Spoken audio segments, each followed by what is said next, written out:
So, hello, I'm Michael Bean. I'm a professional acting teacher. This is your free lesson for myfreeactingclass.com for Tuesday, October the 20th. We have a very small group today, and so rather than do everything that I planned, I'm going to teach to who I've got. And so what we'll do is we will start with a small, fun script so that Caden can play, and so you can see a little bit of the way that I work with somebody Caden's age. And I will say, Caden, you're 8, is that correct? Yes. And so one of the lessons for me as a teacher in working with very young actors, because I don't actively teach classes for very young actors anymore, but I've been teaching for 18 years, and I used to teach all of the classes at the school. I used to say we, but there was no we, it was just me. I was like, well, we are teaching classes, and I was teaching everything. I had like 300 square feet in an office building, that's like, started very small. But one of the big lessons for me in teaching very young actors has been the putting things into simple language helps them land emotionally. And sometimes I will find myself expressing an acting concept to somebody who's Caden's age, and then realizing that I've just explained it to myself in a way that makes me understand it better. I'm like, oh, wow, yeah, when I strip away all the fancy words and I just say, look, you're just pretending you're really there and it's really happening.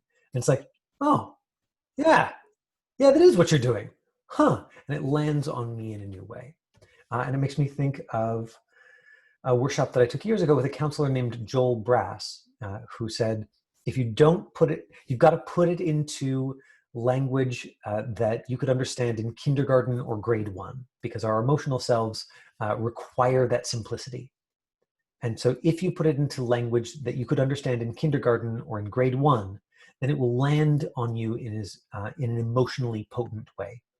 And if you don't, the risk is that although you understand it clearly, you're not activating feeling in the same way. So working with young folks and thinking about how would I break this down into simple language can be a way to see if you are cutting through to what's really important in the scene. Now, let's start with something fun and silly. So Caden, you're going to read Laura, and Claudine, you're going to read The Lunch Lady. This is from, what is this from? This is from a movie called A Recipe for Love, about like a young person who's really like obsessed with cooking. I think this was one of the like flashback scenes establishing. So it's like a Hallmark movie or a movie of the week. Laura, age 11.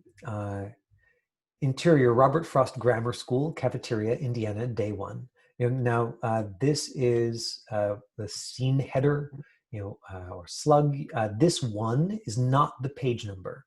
This is scene 1 of the movie. And so if it was the page number, it would say 1 up here. It doesn't. Does the next page?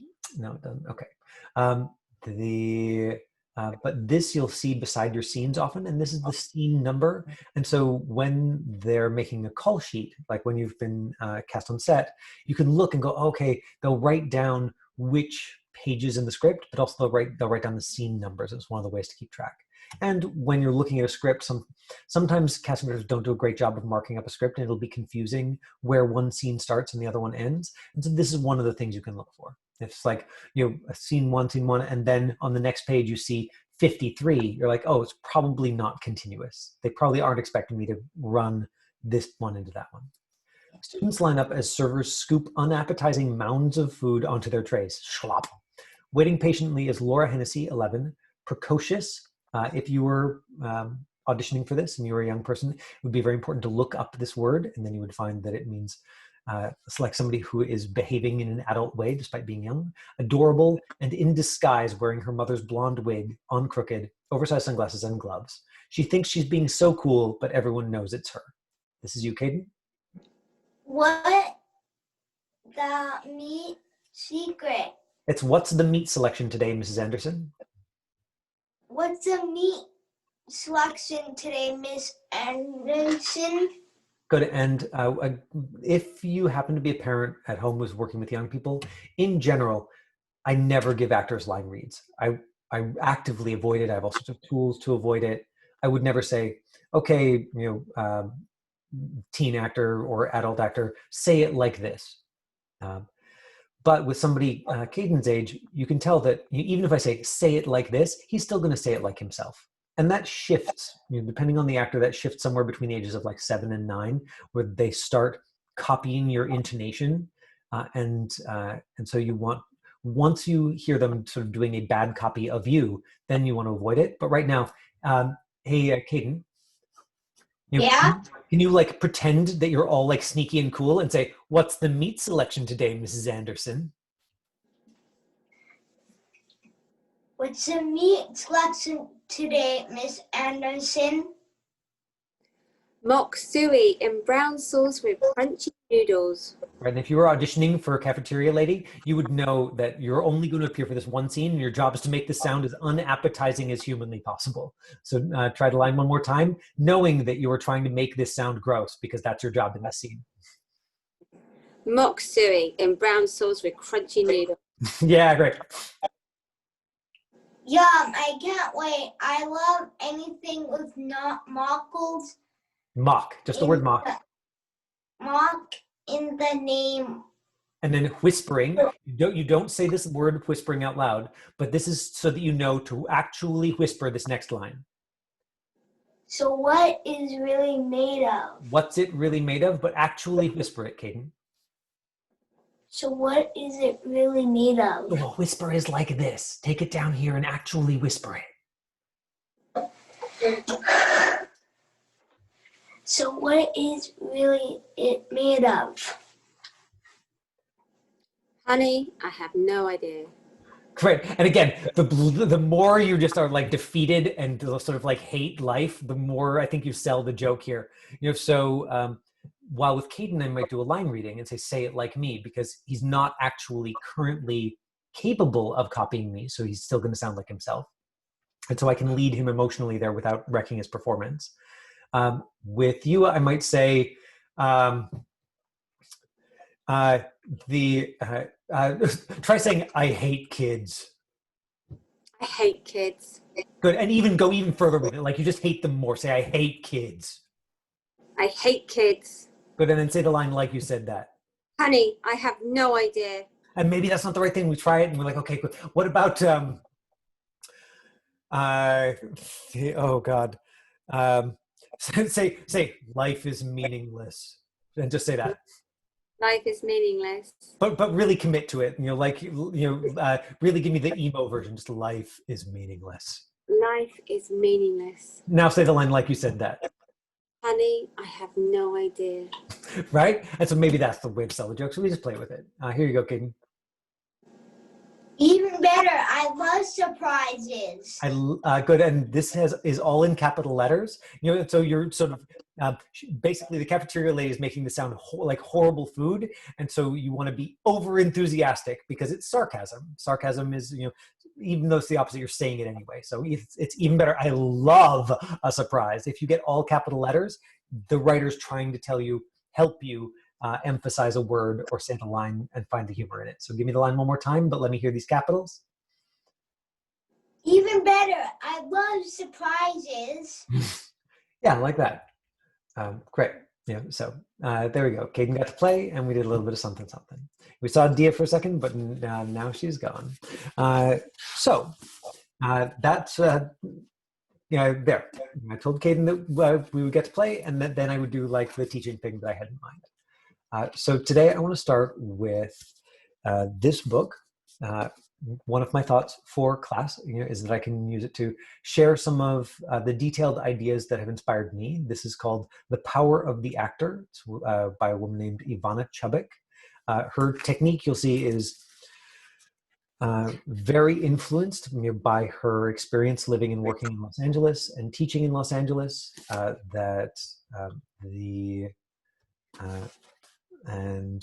Her process is definitely also very influenced by that. But I want to go through the introduction with you and through her 12 steps. And if that feels useful to you, which is really just a couple of pages of book, then what we'll do is next Tuesday, I'll give you the next piece of it, so that you are so that I'm using the book as a place, jumping off place for ideas, and also so that I'm sharing these good ideas with you. Now, I sat in on Ivana's class a number of years ago when I was in LA doing a workshop, and I will say that some of the very best work that I saw in Los Angeles was in her advanced class.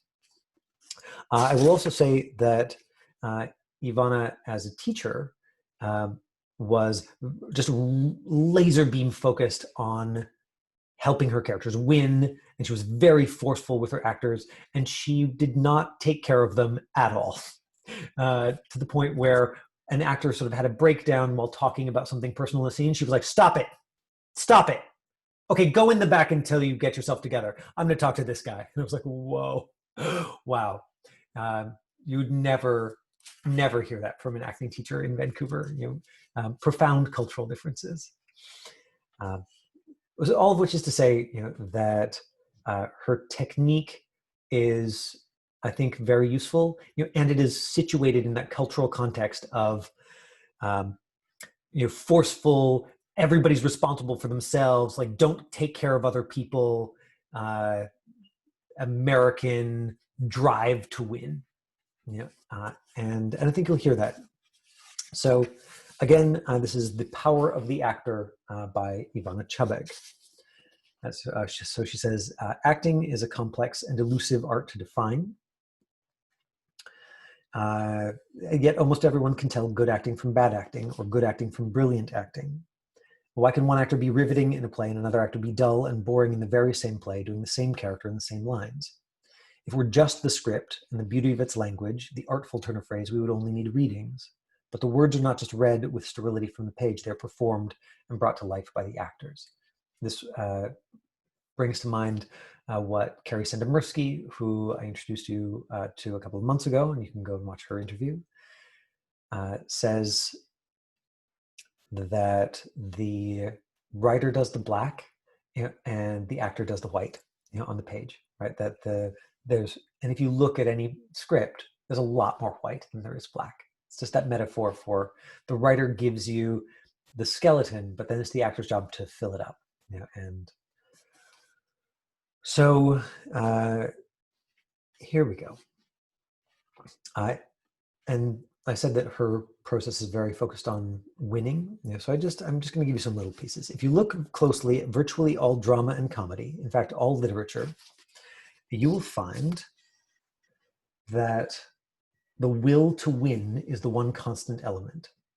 In every story, a character wants or needs something, their goal: love, power, validation, honor. Acting teachers will often call this the super objective. It's like, not what do you want in this scene, which is usually what people use the word objective for, but super objective is what do you want in your life? What is the overarching goal of your character? If it's a feature film, sometimes that super objective will be very, very relevant. Sometimes it's something that the actor decides for themselves, and it just gives them one more way to drive the scene. So the will to win. And the story documents the ways in which they try to win that particular desire or need. While what and how the characters try to win is defined in many ways and takes many forms and shapes. When you distill these goals down, you find that every character's conflict and struggle is about fighting to win whatever their goal is. And then she says, I teach actors how to win because that is what people do in real life. They go after what they want. Interesting and dynamic people go after what they want in interesting and dynamic ways, creating greater emotion and intensity in realizing these goals. They do this subconsciously, right? And so in life, people do it without thinking about it. So in a scene, you have to think about it a little bit. Break down the script, make interesting dynamic behavior appear and feel like a subconscious process, right? So I think that that's the goal of a lot of acting, is to be smart, break it down, get clarity, so that you can make it seem like this is totally unconscious. This is just what the character wanted to do in each moment, but also still tell a clear, interesting, compelling story. Details. As a working actress, I would see so many actors who were truly dredging up deep, painful emotions, but whose work seemed self-indulgent. I realized that having deep and profound feelings didn't necessarily make me a deep and profound person. I saw that coddling one's pain in life and on stage creates almost the opposite effect. It seems self-involved, self-pitying, and weak, the key characteristics of a victim. not the most compelling choice for an actor to make, right? So, right, you can hear it in the language. Like, she's not pulling any punches. She's not being kind. She's just saying, like, win. Characters should win. Actors should win. Anything else is weak. And especially if you are in American shows and playing American characters, I think that it is useful to remember that that is one of the driving forces in that culture. And a woman named Kira Zagorski, who I should actually, I'm going to make a note of that right now. I should invite Kira to come and talk to us. But Kira grew up in the States and studied in the States. And then she is married to Patrick Sabongi, who came in and gave a lesson to us last month sometime. And it was Kira, I was taking a class with her as the instructor, that reminded me that America is so competitive, that this is the nature of the culture there, that everything is competitive, that getting a spot in a school is competitive, that getting a job is competitive, that there are, depending on where you are, there are 10 times as many people, there are 100 times as many people.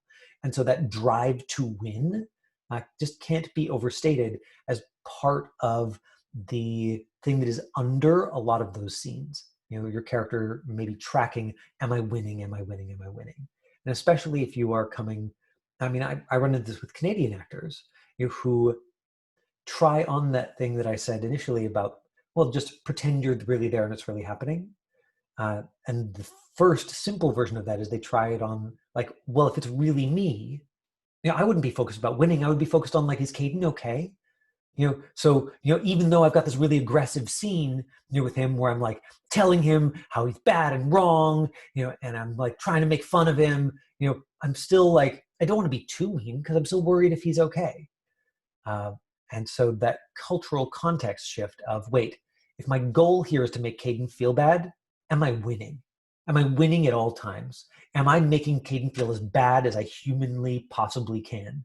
And if I'm not, how could I make Caden feel worse? Knowing that I'm an actor, Caden's an actor, afterwards I'm gonna be like, oh my gosh, Caden, I made you feel really bad in the scene. Like, are you okay? Can we high five? Like, can we fist bump it out or something? But that in the scene, the best thing that you can do is make the other actor feel something, is affect them in some way, whether that's a reader or a friend who's reading by Zoom, or the actor who you are on stage or on set with.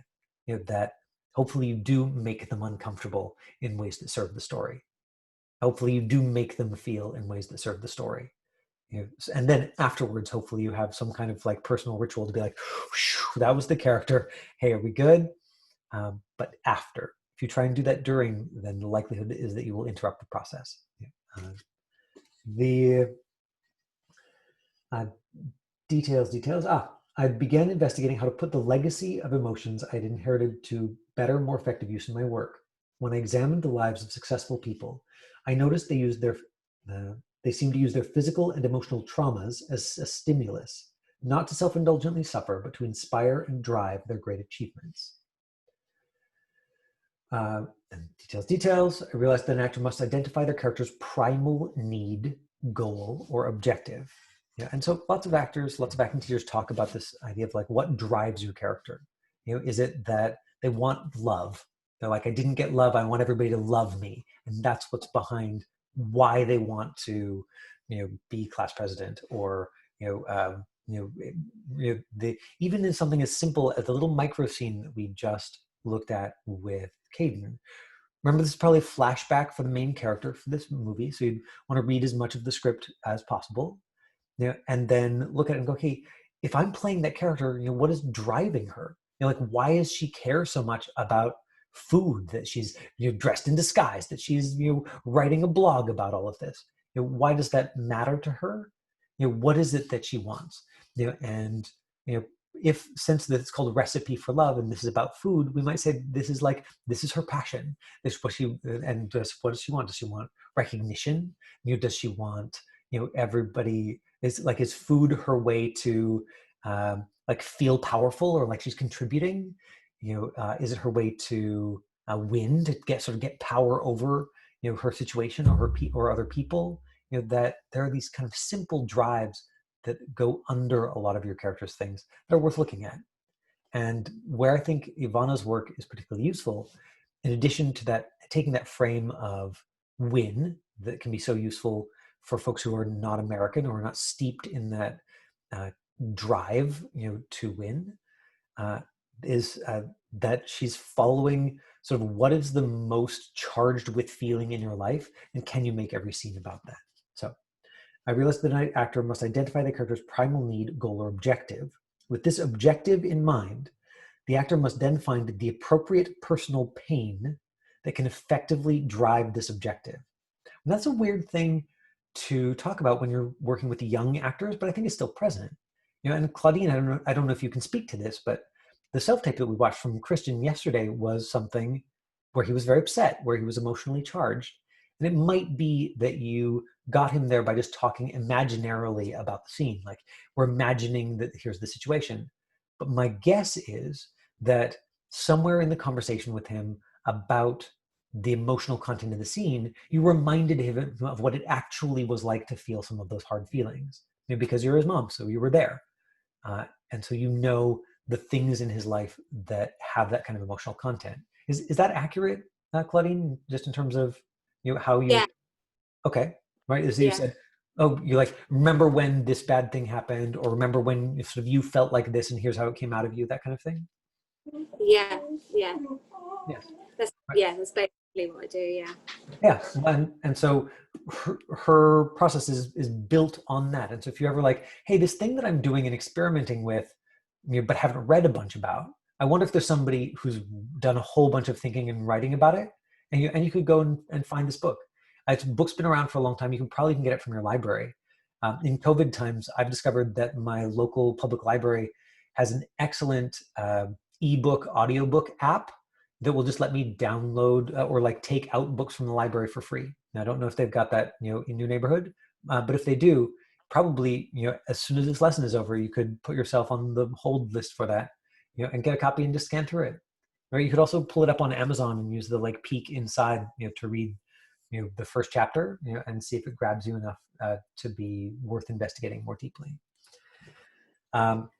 With this objective in mind, the actor must then find the appropriate personal pain that can effectively drive this objective.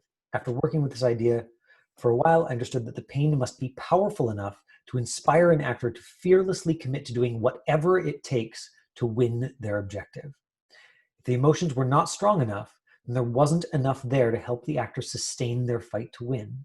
But when the appropriate personal pain is paired with an objective, it connects the actor to their character's predicament, making winning the objective real and necessary for them as a person, not just as an actor playing the part. And so she conceptualizes this as a way of overcoming a personal pain, and using it to make creative product.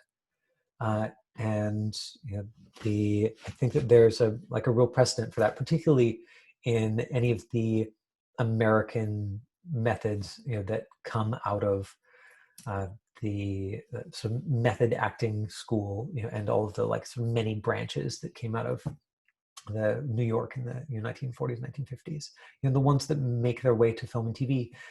My pure guess is that the reason that these techniques tend to be used in film and TV is because they're quicker. That theater techniques, because they tend to be more technical, take more time. Like they take many, many, many more hours of practice in order to get something in your body like that. You have to be like, okay, well, where does that feeling live, and what does it look like, and how do I embody it in a way that isn't fake, but like really takes me there sort of in a physical or technical way. That can take many, many hours of practice. But if you can help somebody connect with an actual painful experience and invite that into the creative work, it can be an access point that makes something very charged, and is very, and that you can access potentially very quickly. I think that she, in her intro there, she highlights something that's really useful, which is that it has to be potent enough that it drives the objective, but then it has to serve the story, right? It has to drive the objective. Pain for the